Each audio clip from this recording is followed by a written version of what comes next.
Hello viewers, I am Dr. K. Harpsa. Today we are going to learn about stages of micropropagation. It is very important question for theory purpose and also entrance point of view. ఈరోజు మనము కణజాల వర్ధన లేదా సూక్ష్మ వ్యాప్తి యొక్క దశను గురించి తెలుసుకుంటాం. ఎగ్జామ్లో స్టేజెస్ ఆఫ్ మైక్రోప్రాపగేషన్ అయినా stages involved in the tissue culture plant tissue culture అయినా ఎగ్జామ్లో రాసేటటువంటి ఆన్సర్ మాత్రం ఇది ఒక్కటే. కాబట్టి మైక్రో ప్రాపగేషన్ అనేటటువంటిది దాని యొక్క డెఫినేషన్ ఈ టిష్యూ కల్చర్లో ఉన్నటువంటి స్టేజెస్ ఒకటే. ప్లాంట్ టిష్యూ కల్చర్ అంటే మనం ఇప్పుడు మైక్రో ప్రాపగేషన్ మళ్ళీ సూక్ష్మ వ్యాప్తి చేయడానికి ప్లాంట్లెట్స్ మొక్కలను ఏ విధంగా ఉత్పత్తి చేస్తున్నటువంటి విషయాన్ని ఆధారంగా చేసుకొని దీంట్లో ఉన్నటువంటి స్టేజెస్ గురించి మనం ఈరోజు తెలుసుకుందాం.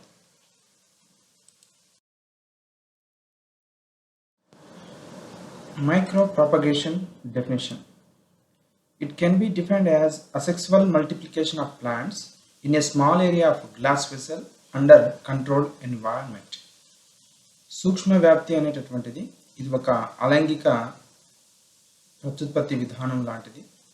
మొక్కలు తక్కువ సమయంలో తక్కువ ప్రదేశంలో గాజు పాత్రల్లో నియంత్రిత వాతావరణ పరిస్థితుల్లో ఎక్కువ సంఖ్యలో మొక్కలను ఉత్పత్తి చేసేటటువంటి పద్ధతిని సూక్ష్మ వ్యాప్తి అని చెప్పవచ్చు.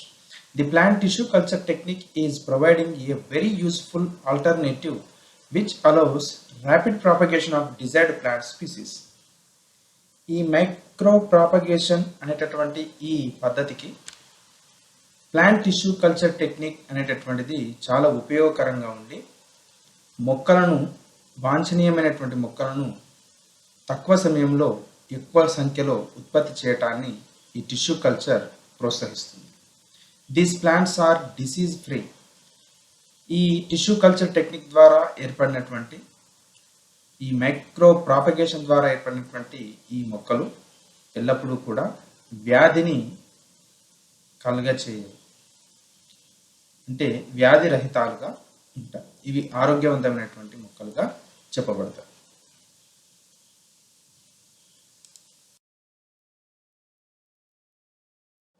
Stages of micropropagation.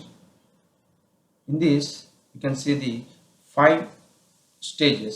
Stage 0, 1, 2, 3, 4. Stage 0. Management of donor plant, that is source of explant. Stage 1. Establishment of aseptic cultures. Stage 2. Multiplication of shoots and elongation. Stage 3. Induction of roots. Stage 4. Hardening, acclimatization and transfer of plants in soil. These are 5 steps. 5 steps involved in the micropropagation process. సూక్ష్మ వ్యాప్తి లేకపోతే tissue culture సంబంధించినటువంటి steps దశలను పరిశీలించినట్లయితే first step source of explant తయారీ లేదా దాత మొక్కలు. ఏదైతే భాగాన్ని తీసుకుంటామో ఆ భాగం ఉందా, ఏ భాగాన్ని తీసుకోవాలనేటువంటి అంశం ఇక్కడ చెప్పబడుతుంది. Management of donor plant, source of explant అంటే ఎక్స్ప్లాంట్ తయారీ. ఎస్టాబ్లిష్మెంట్ ఆఫ్ అసెప్టిక్ కల్చర్స్, వర్ధనానికి సంబంధించినటువంటి సూక్ష్మజీవ రహిత పరిస్థితులను కల్పింపచేయడం. Multiplication of shoots and elongation, కాండాలు ఏర్పడడం, పొడవుగా మారడం. ఇండక్షన్ ఆఫ్ రూట్స్, వేర్లు ఏర్పడడం. Hardening, acclimatisation and transfer of plants in soil, దృఢంగా మారడం, వాతావరణ అనుకూలత చెందించి ఆ మొక్కలను మట్టిలోకి ప్రవేశపెట్టడం. ఈ 5 దశల ద్వారా ప్లాంట్ టిష్యూ కల్చర్ స్టేజెస్ కావచ్చు, మైక్రో ప్రాపగేషన్ అనేటటువంటి పద్ధతులు ద్వారా కొత్త మొక్కలను ఎక్కువ సంఖ్యలో, వాంఛనీయమైనటువంటి మొక్కలను ఎక్కువ సంఖ్యలో తక్కువ ప్రదేశంలో నియంత్రిత వాతావరణ పరిస్థితుల్లో మనం ఉత్పత్తి చేయవచ్చు.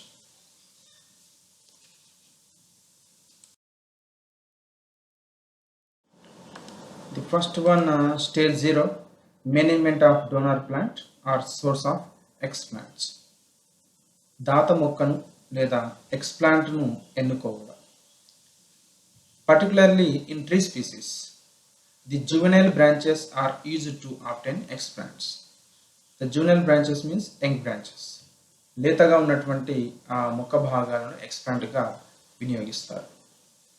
Why? Because such explants are also free from stubborn contamination and easy to establish in culture. ఆ లేత భాగాలపై కాలుష్య కారకాలు చాలా తక్కువగా ఉంటాయి కాబట్టి వాటిని సులభంగా టిష్యూ కల్చర్ టెక్నిక్లో ఎక్స్ప్లాంట్గా ఉపయోగించడానికి వీలుగా ఉంటుంది.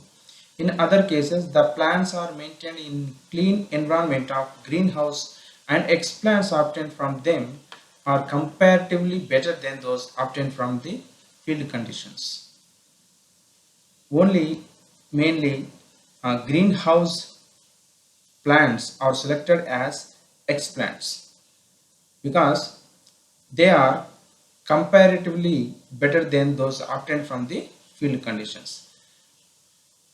బాహ్య వాతావరణంలో పెరిగే మొక్కల భాగాల కన్నా గ్రీన్ హౌస్లలో పెరిగేటటువంటి మొక్కలకు ఈ యొక్క కాలుష్య కారకాలు చాలా తక్కువగా ఉంటాయి కాబట్టి టిష్యూ కల్చర్ టెక్నిక్లో వీటిని వినియోగిస్తారు. What is explant? It's very important in entrance point of view.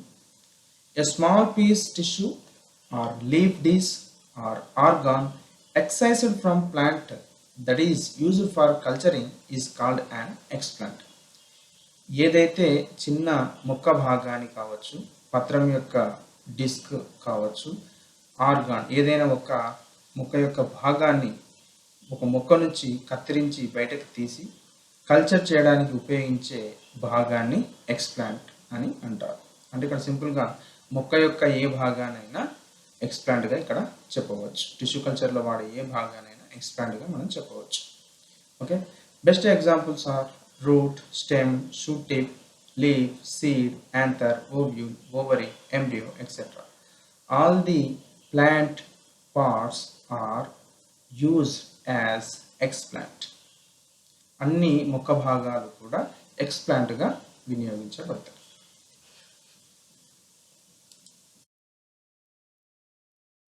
The basic principle of tissue culture is cellular totipotency. It is tissue culture depends on cellular totipotency principle. What is cellular totipotency? It is the ability of a single cell to divide and produce all of the differentiated cells in an organism. Cellular totipotency అనేటటువంటిది కణజాల వర్ధనానికి సూత్రం వంటిది. ఇది ఏం చెప్తుందంటే ఒక కణం నుంచి ఒక పూర్తి మొక్క దేహ భాగాన్ని సృష్టించగల కణం యొక్క అంతర్గత సామర్థ్యాన్ని సెల్యులార్ టోటిపోటెన్సీ అని చెప్పవచ్చు. ఒక కణం నుంచి ఒక పూర్తి మొక్కగా ఏర్పడేటటువంటి కణం యొక్క అంతర్గత సామర్థ్యాన్ని సెల్యులార్ టోటిపోటెన్సీ అని చెప్పవచ్చు. The possibility of regenerating an entire plant from a single cell proposed by G. Haberland in 1902.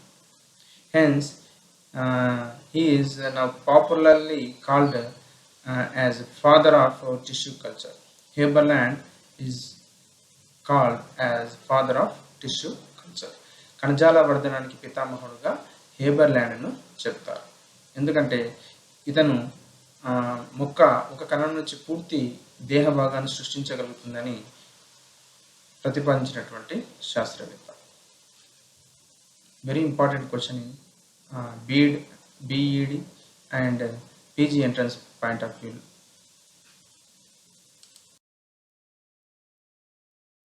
Next, stage 1 is establishment of aseptic cultures. సూక్ష్మజీవరహిత పరిస్థితులను కల్పింపచేయటం. The process of micropropagation starts with the establishment of aseptic cultures and which is the most critical phase determining the success. ఇది కణజాల వర్ధనంలో మొదటి దశ, అంటే చాలా ముఖ్యమైనటువంటిది. సూక్ష్మజీవరహిత పరిస్థితులను కల్పించడం అనేటటువంటి పద్ధతి సూక్ష్మ వ్యాప్తిలో కణజాల వర్ధనంలో ముఖ్యమైనటువంటి ఘట్టం.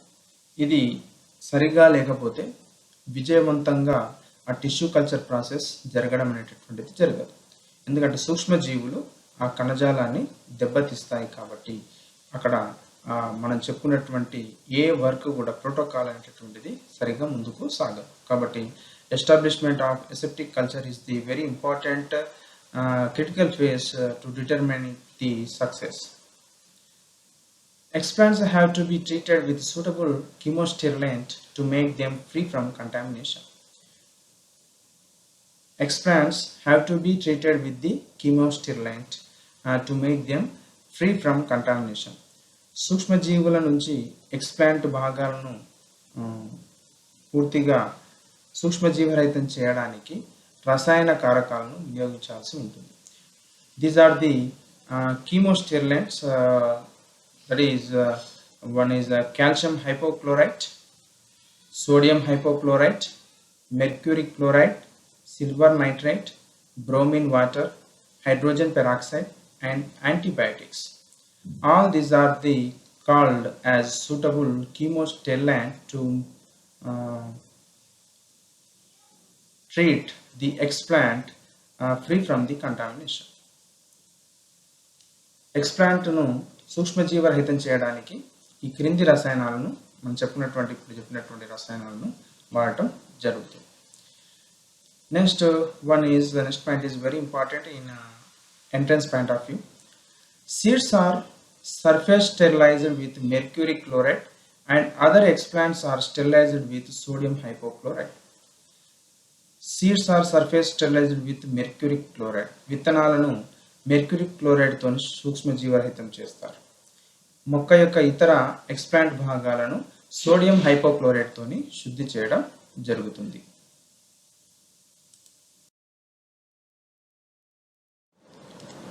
For each type of explants and plant species, a procedure of surface sterilization has to be standardized in order to obtain high percentage of aseptic but most proliferating cultures. అధికమైనటువంటి సూక్ష్మజీవరహిత పరిస్థితులను అధిక శాతంలో మనం పొందాలంటే ఒక ప్రాసెస్ స్టాండర్డైజేషన్ ఉన్నటువంటి అంటే ఒక ప్రామాణికమైనటువంటి సర్ఫేస్ స్టెరిలైజేషన్ ప్రాసెస్ జరిగి ఉండాలి. While standardizing the procedure, that TCDC formula given as under is applied, that is T stands for selection of the type of chemical to be used, C stands for the effective concentration of the selected chemical, D stands for the required duration of the treatment, C stands for a combination of the treatment if required.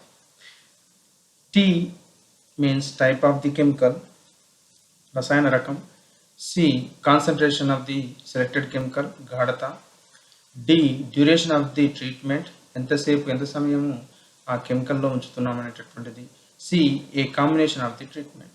ఈ combination అంటే కలయిక, రసాయనాల యొక్క కలయిక. ఈ TCDC method is followed for the establishment of successful or obtain high percentage of aseptic conditions.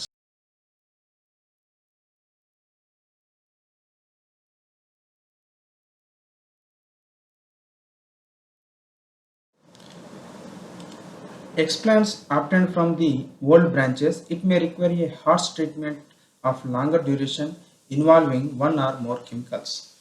ఒకవేళ మనం తీసుకున్నటువంటి ఎక్స్ప్లాంట్ అనేటటువంటివి చాలా వృద్ధ భాగాలు అంటే బాగా వయసు మళ్ళినటువంటి భాగాలు అయితే, బాగా అభివృద్ధి చెందినటువంటి శాఖలు అయినట్లయితే దీనికి చాలా సమయము కెమికల్స్ తోటి అంటే కీమోస్టెరిలెంట్ తోటి శుద్ధి చేయడం జరగాల్సి ఉంటుంది ఎక్కువసేపు. Explants obtained from young or tender branches, in such cases, duration of the treatment can be increased with a mild concentration of the chemicals. ఒకవేళ లేత భాగాలు ఎక్స్ప్లాంట్గా తీసుకున్నట్లయితే రసాయనాలు చాలా తక్కువ గాఢతలో ఉన్నటువంటి రసాయనాలను ఎక్కువసేపు ఉంచి సూక్ష్మజీవరహితం చేయడానికి వీలవుతుంది. వృద్ధి చెందిన భాగాలు బాగా అభివృద్ధి చెందినటువంటి భాగాలు అయితేనేమో ఎక్కువ సమయము ఎక్కువ గాఢత ఉన్నటువంటి రసాయనాల చేత సూక్ష్మజీవరహితం చేయాల్సి ఉంటుంది. ఒకవేళ లేత భాగాలైతే తక్కువ గాఢత ఉన్నటువంటి రసాయనాల చేత ఎక్కువ సమయము సూక్ష్మజీవరహితం చేయాల్సినటువంటి అవసరం ఉంటుంది.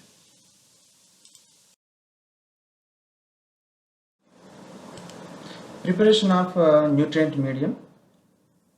Each plant tissue culture medium must contain the following essential components to support in vitro plant growth. కణజాల వర్ధన ప్రయోగాలలో యానకం తయారీకి చాలా ముఖ్యమైనటువంటి పదార్థాలు అవసరమే ఉంటాయి. వాటిలో ముఖ్యమైనటువంటివి micro inorganic nutrients, macro inorganic nutrients సూక్ష్మ స్థూల పోషకాలు, vitamins, carbon source, organic nitrogen నత్రజని, plant growth regulators auxins and cytokinins, and agar. Agar is used as gelling substance, అంటే అక్కడ ఉన్నటువంటి ద్రవ పదార్థం అర్ధఘన స్థితికి సెమీ సాలిడ్ కండిషన్లోకి రావడానికి అగార్ అనేటటువంటి పదార్థాన్ని వాడతారు. Agar is obtained from the algae. This is one of the important entrance point of view. Red algae gives the agar. Giardia gracilaria species produce the agar. This is a solidifying powder in a solvent. ద్రవ పదార్థాలు గట్టిపడడానికి అగార్ను వాడతారు. ఈ విధంగా plant tissue culture nutrient మీడియాని prepare చేసుకుంటాం.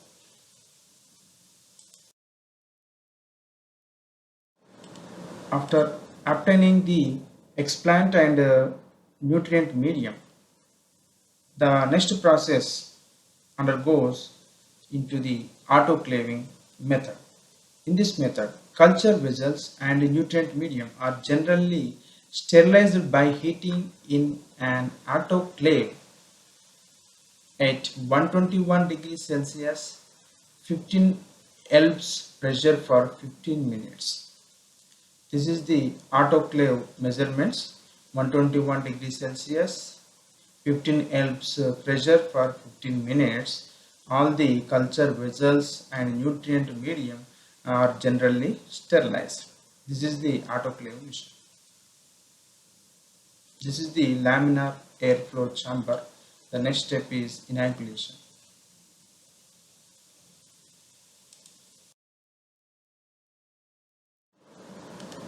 The next step is inoculation of explant. The transfer of explants onto the sterilized nutrient culture medium taken in culture vessels is called inoculation. The transfer of explants onto the sterilized medium. The inoculation of explant is carried out in aseptic environment, that is in the laminar airflow chamber. All the process inoculation of explant is conducted in the laminar airflow chamber only. Laminar airflow chamber gives aseptic conditions or aseptic environment to do such inoculation of explant. మొక్క యొక్క ఇతర భాగాలను ఎక్స్ప్లాంట్గా గుర్తించినటువంటి భాగాలను సూక్ష్మజీవరహిత పరిస్థితుల లోపల వర్ధనయానక పాత్రంలోని వర్ధనయానకం లోపలికి ప్రవేశపెట్టడాన్ని inoculation అని చెప్పవచ్చు.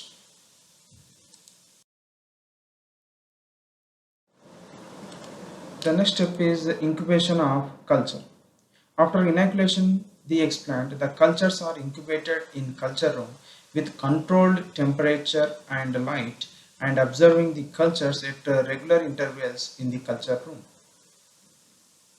ఎప్పుడైతే ఎక్స్ప్లాంట్ని ఇనాక్యులేట్ చేస్తామో ఆ యొక్క కల్చర్ మెటీరియల్ వర్ధన పాత్రలన్నింటినీ కూడా ఒక నియంత్రితమైనటువంటి కాంతి ఉష్ణోగ్రతలను నియంత్రించేటటువంటి గదిలోకి మార్చడం జరుగుతుంది. అక్కడ ఈ కణజాల వర్ధన పాత్రలన్నింటినీ కూడా ఇంక్యుబేట్ చేస్తారు. కొన్ని రోజుల వరకు ఒక్కొక్క ఎక్స్ప్లాంట్ భాగాన్ని బట్టి కొన్ని రోజుల వరకు ఆ యొక్క నియంత్రిత గదుల లోపల ఉంచి వాటిని పరిశీలన చేస్తారు. Next one is callus formation. It is an unspecialized, unorganized growing and dividing mass of cells. After the incubation period, the cell or cells divides and develop as a callus. It is an unspecialized, unorganized growing and dividing mass of cells. Incubation చేసిన తర్వాత callus formation అనేటటువంటిది జరుగుతుంది. Callus అంటే అవయవ విభేదనం చెందినటువంటి కణాల సమూహం. మనం ఎక్స్ప్లాంట్గా ఒక కణాన్ని ఉంచినట్లయితే న్యూట్రియంట్ మీడియాన్ని శోషణ చేసుకొని పోషకయానకాన్ని ఆహారంగా తీసుకొని కణాలు విభజన చెందుతూ ఒక క్యాలస్ ఫార్మేషన్ను ఏర్పరుస్తుంది. ఇదంతా కూడా అసెప్టిక్ కండిషన్లో మాత్రమే జరుగుతూ ఉండేటటువంటి process.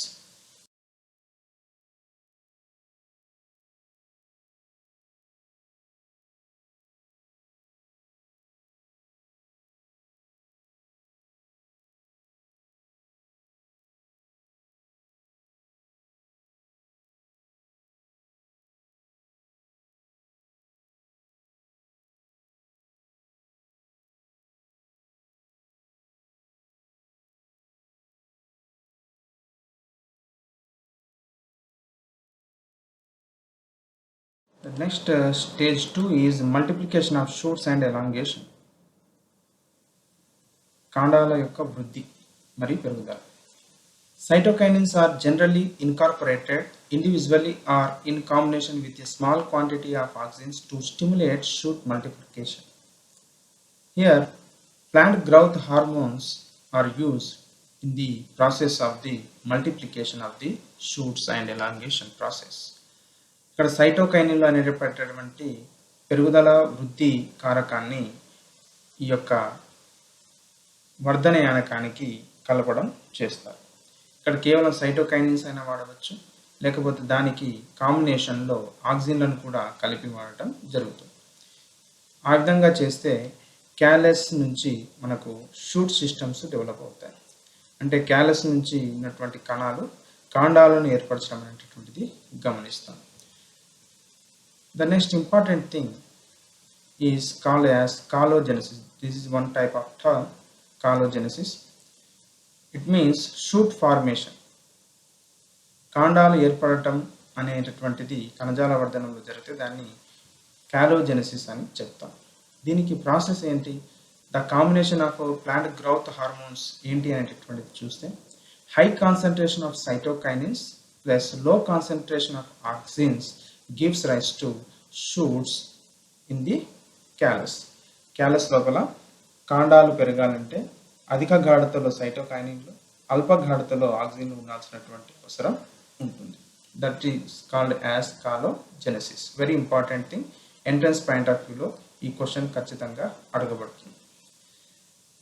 In this benzyl aminopurine has been considered to be a better cytokinin as compared to kinetin to obtain such response. Benzyl aminopurine అనేటటువంటిది పెరుగుదల వృద్ధి కారకం. ఇది సైటోకైనిన్లకు సంబంధించినటువంటిది. ఇది కైనెటిన్లతో పోలిస్తే బెంజైల్ అమైనోప్యూరిన్ కాండాల యొక్క ఏర్పాటును లేదా వృద్ధిని త్వరగా చేయటంలో ప్రోత్సహిస్తుంది. The multiplied shoot cultures may be divided into single or small group of shoots and transferred to fresh medium for further proliferation. కాండాలు ఏవైతే బాగా అభివృద్ధి చెందుతాయో ఇవన్నీ కూడా మళ్ళీ సింగిల్ సెల్ కల్చర్గా తర్వాత కొన్ని కణాల సమూహంతో కాండాలన్నింటినీ కూడా ఫ్రెష్ మీడియం పైకి తీసుకువచ్చి సబ్ కల్చర్ చేయాల్సినటువంటి అవసరం ఉంటుంది. Since the nutrient medium gets exhausted, the shoot cultures are repeatedly subcultured on fresh medium. Callus నుంచి క్యాలోజెనసిస్ స్టార్ట్ అయితే షూట్ ఫార్మేషన్ స్టార్ట్ అవుతుంటే కాండాలు ఏర్పడుతుంటే న్యూట్రియంట్ మీడియం ఉన్నటువంటి పోషకాలన్నింటినీ కూడా అది తీసుకోవడం జరుగుతుంది. కాబట్టి ఆ కల్చర్ని ఏదైతే షూట్ సిస్టమ్ డెవలప్ అవుతున్నటువంటి ఆ కల్చర్కి సంబంధించినటువంటి భాగాలను న్యూట్రియంట్ మీడియం నుంచి తీసి మళ్ళీ సబ్ కల్చర్ వేరే ఫ్రెష్ మెటీరియల్ పైకి ఫ్రెష్ న్యూట్రియంట్ మీడియం పైకి మార్చాల్సి ఉంటుంది. This is about multiplication of shoots and elongation.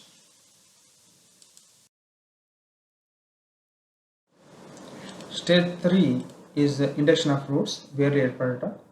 Auxins like indole butyric acid IBA, naphthalene acetic acid NAA and indole acetic acid IAA are generally used in their various concentrations and combinations to induce roots in vitro developed shoots. కణజాల వర్ధన ప్రయోగాల్లో క్యాలోజెనసిస్ ఏర్పడిన తర్వాత ఆ కాండ వ్యవస్థలకి వేర్లు ఏర్పడాలంటే ఆక్సిన్లు అనబడేటటువంటి పెరుగుదల హార్మోన్లు అవసరమవుతాయి. దీంట్లో indole butyric acid, naphthalene acetic acid, indole acetic acid అనేటటువంటి పెరుగుదల కారకాలను సమూహంగా కానీ కాంబినేషన్లో కానీ బాడీ ఆ కాండ భాగాలకు వేర్లు ఏర్పడేటట్లు ఉత్ప్రేరణ చేస్తారు. Next one very important thing in entrance point of view, indole butyric acid. It is the most commonly used root inducing hormone in tissue culture. కణజాల వర్ధన ప్రయోగాల్లో ముఖ్యంగా వేర్లు ఏర్పడాలంటే ఇండోల్ బ్యూటరిక్ యాసిడ్ను ఎక్కువగా వాడతారు. The next term is rhizogenesis. What is rhizogenesis? Formation of roots. వేర్లు ఏర్పడడం అనేటటువంటి దాన్ని రైజోజెనసిస్గా చెప్తారు. ఇక్కడ ఎలాంటి కాంబినేషన్ యొక్క ప్లాంట్ గ్రోత్ హార్మోన్స్ను యూజ్ చేస్తున్నారో చూద్దాం. Here, high concentration of auxins plus low concentration of cytokinins are used to formation of roots in tissue culture process. కణజాల వర్ధనంలో లేదా మైక్రో ప్రాపగేషన్ ప్రాసెస్లో ఫార్మేషన్ ఆఫ్ రూట్స్ రైజోజెనసిస్ ఏర్పడాలంటే హై కాన్సన్ట్రేషన్ ఆఫ్ ఆక్సిన్స్ ఉండాలి, plus low concentration of cytokinins సమూహం ఉండాలి. అలాంటి growth hormones ఉన్నట్లయితే ఆక్సిన్ల శాతం ఎక్కువగా ఉండడం చేత వేర్ల పెరుగుదల అనేటటువంటిది జరుగుతుంది. ఈ విధంగా మనకు క్యాలోజెనసిస్, రైజోజెనసిస్ అనేటటువంటివి ఏర్పడడం స్టేజ్ 3 దగ్గర చూస్తాం.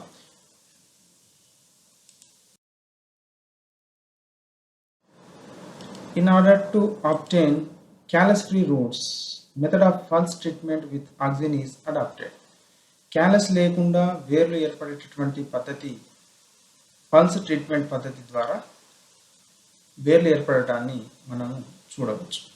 In this method the cut ends of the excised shoots are dipped in a concentrated solution of any auxin, but generally IBA, and such shoots are implanted on agar gelled media or sailrite mulched with 1/4 of strength nutrient medium. ఇక్కడ callus లేకుండా డైరెక్ట్గా కాండం యొక్క భాగాలను auxin IBA ఉన్నటువంటి ఆక్సిన్లో ముంచినట్లయితే దాన్ని తీసుకొని agar gelled medium పైకి ప్రవేశపెట్టి 1/4 ఆఫ్ స్ట్రెంగ్త్ న్యూట్రియంట్ మీడియాని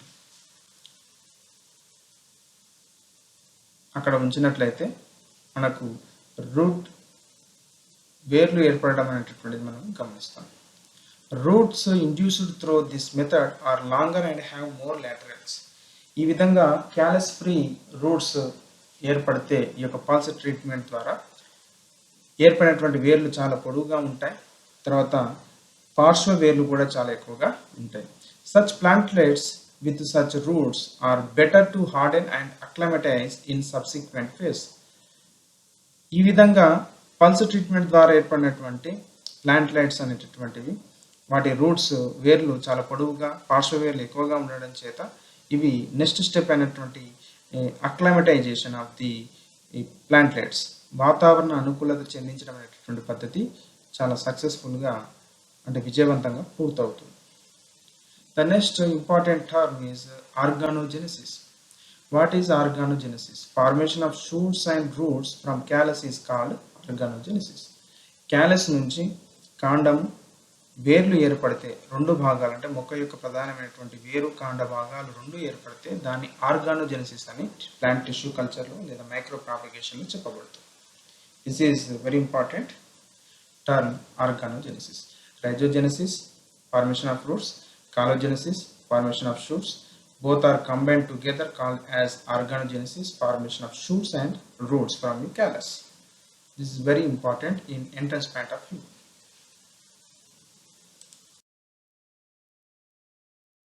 The last stage is fourth stage, hardening, acclimatization and transfer of plants into the soil.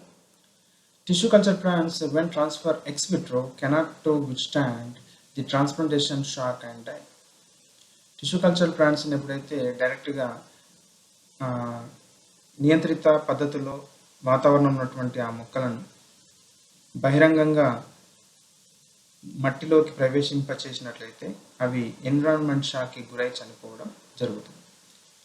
In order to solve this problem, the tissue culture plants are subjected to gradual and systemic hardening and acclimatization procedures enabling them to establish in soil successfully. కాబట్టి ఈ సమస్య నుంచి సాధించాలంటే tissue culture ప్లాంట్స్ని క్రమక్రమంగా మెల్లగా దృఢంగా చేయడానికి బహిర్గత వాతావరణంలోకి నేరుగా ప్రవేశపెట్టకుండా కొద్ది కొద్దిగా వాటి న్యూట్రియంట్ మీడియాని అందింపజేస్తూ ఇన్విట్రో కల్చర్లు చేసినప్పుడు అంటే ల్యాబ్లో చేసినటువంటి పద్ధతులకు సంబంధించినటువంటి అదే టెంపరేచర్ని కండిషన్స్ని కొనసాగించడానికి కొన్ని పద్ధతులను వాడుతూ వాటిని వాతావరణ అనుకూలత చెందించడానికి వాటిని రెడీగా ఉంచుకోవాలి. For example, in the beginning, the plants after the removal from the rooting medium are transferred in culture bottles containing soilrite, which is moistened with nutrient solution of reduced salt concentrations. అయితే దీంట్లో ఎప్పుడైతే మనం ఈ hardening చేయాల్సినటువంటి పరిస్థితి అంటే దృఢంగా ఆ మొక్కను మార్చాలంటే ఫస్ట్ ఎప్పుడైతే రూటింగ్ మీడియం నుంచి వేర్లు ఏర్పడిన తర్వాత న్యూట్రియంట్ మీడియం నుంచి అది బయటికి తీసి వాటిని కల్చర్ బాటిల్లో అదే విధంగా పెట్టి దాంట్లో న్యూట్రియంట్ మీడియం ప్లేస్లో సాయిల్ రైట్ను ఉంచి ఆ సాయిల్ రైట్ ఏం చేస్తుందంటే మాయిశ్చర్ కంటెంట్ను ఆ విధంగానే పట్టి ఉంచుతుంది. దాంట్లో న్యూట్రియంట్ మీడియం కొద్దిగా ఉంచినటువంటి ఆ యొక్క సాయిల్ రైట్లో ఆ ప్లాంట్స్లెట్స్ని ఉంచి కొద్ది సాల్ట్స్ గాఢతను కూడా తగ్గించి ఆ బాటిల్స్ని అదే విధంగా ఉంచాలి. ఆ విధంగా ఉంచితే ఆ బాటిల్లో ఉన్నటువంటి మొక్కలు కొద్దిగా దృఢంగా ఉండడానికి తోడ్పడుతుంది.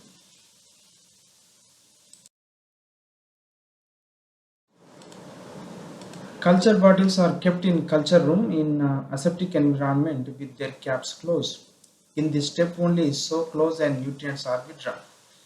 కల్చర్ బాటిల్స్లో అంటే కణజాలవర్ధన సీసాల్లో అదే విధంగా ఉన్నటువంటి ప్లాంట్లెట్స్ కొత్తగా ఏర్పడినటువంటి టిష్యూ కల్చర్ ప్లాంట్స్ అన్నీ కూడా అదే వాతావరణంలో ఆ మూసి ఉండడం చేత అదే వాతావరణంలో సాయిల్ రైట్ ఉన్నటువంటి న్యూట్రియంట్ మీడియంలో పెరుగుతూ ఉంటాయి.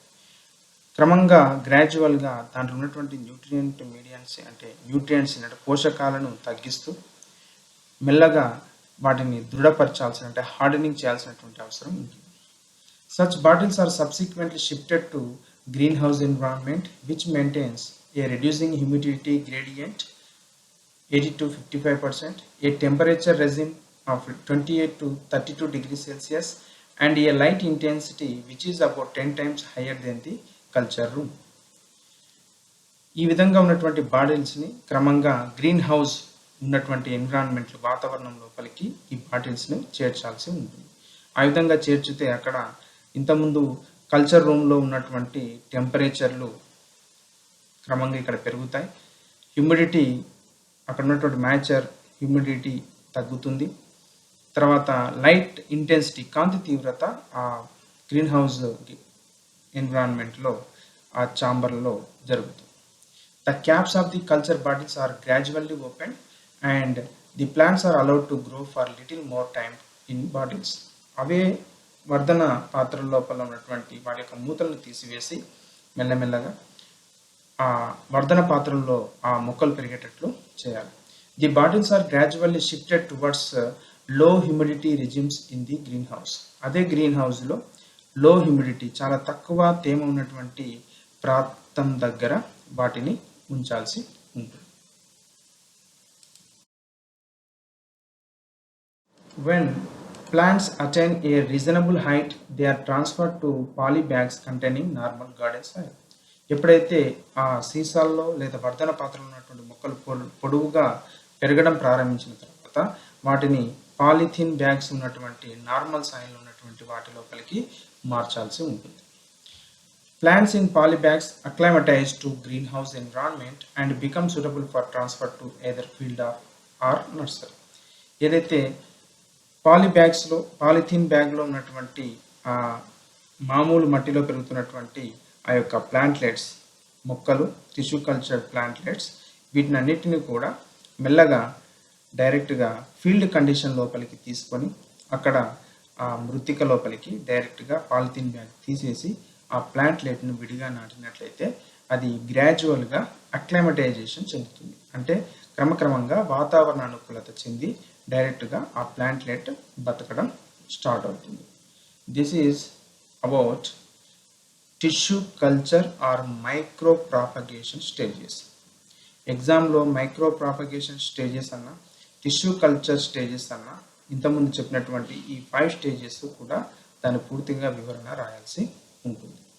మనకు స్టెరిలైజేషన్ ప్రొసీజర్ కావచ్చు, తర్వాత మీడియా ప్రిపరేషన్ కావచ్చు, క్యాలస్ ఫార్మేషన్, క్యాలోజెనసిస్, తర్వాత రైజోజెనసిస్ జరిగి ఆర్గానోజెనసిస్ జరిగి ప్లాంట్లెట్స్ ఏర్పడటం, నెక్స్ట్ హార్డెనింగ్ అండ్ అక్లైమటైజేషన్ చేస్తూ మెల్లమెల్లగా డైరెక్ట్గా ఫీల్డ్ లోపలికి తీసుకొచ్చి అక్కడ టిష్యూ కల్చర్ ప్లాంట్స్ని వాడటం, దాని ద్వారా ఈల్డింగ్ని పొందటం చూడవచ్చు.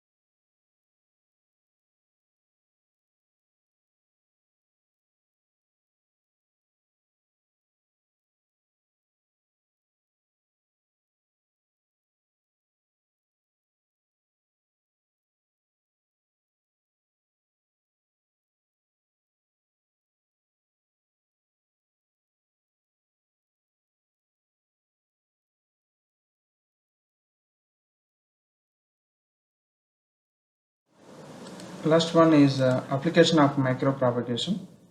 Micropropagation సూక్ష్మ వ్యాప్తి యొక్క అనువర్తనాలు ఏంటి అనేటటువంటిది షార్ట్ క్వశ్చన్గా అడగవచ్చు. Large number of true type plants can be produce in a smaller area and lesser time. ఎక్కువ సంఖ్యలో తక్కువ ప్రదేశంలో తక్కువ సమయంలో ఎక్కువ సంఖ్యలో మొక్కలు ఉత్పత్తి చేయడం అనేటటువంటిది జరుగుతుంది. Commercially valuable tree species which are not propagated vegetatively can be propagated in vitro with the manipulation of auxins and cytokinase. వాణిజ్యపరంగా అవసరమైనటువంటి మొక్కలను ఉత్పత్తి చేయలేని సమయంలో కణజాల వర్ధనాన్ని ఉపయోగించి ఆక్సిన్లు సైటోకైనిన్ను ఉపయోగించి ఆ మొక్కలను వాణిజ్యపరమైనటువంటి మొక్కలను తక్కువ సమయంలో ఎక్కువగా ఉత్పత్తి చేయడానికి ఉపయోగపడుతుంది. Fruit plants and their root stocks propagated through in vitro pathways. ఫలాలను ఇచ్చేటటువంటి మొక్కలు ఎక్కువగా ఇన్ విట్రో పద్ధతి ద్వారా కణజాల వర్ధన పద్ధతి ద్వారా మనం ఉత్పత్తి చేయవచ్చు. Micro propagation is also useful for production of synthetic seed. Micro propagation పద్ధతి ద్వారా సూక్ష్మ వ్యాప్తి ద్వారా సింథటిక్ సీడ్ సంశ్లేషిత విత్తనాలను అనేటటువంటిది ఉత్పత్తి చేయవచ్చు. Endangered species can be conserved by the micropropagation process. సూక్ష్మ వ్యాప్తి ద్వారా అంతరించిపోతున్నటువంటి మొక్కల జాతులను సంరక్షించవచ్చు. ఇవన్నీ కూడా అప్లికేషన్ ఆఫ్ మైక్రోప్రాపగేషన్. ఇది ఎగ్జామ్లో షార్ట్ క్వశ్చన్గా అడగవచ్చు. కాబట్టి దీని మీద కాన్సన్ట్రేట్ చేసి ఈ యొక్క అంశాలను మనం తెలుసుకుందాం.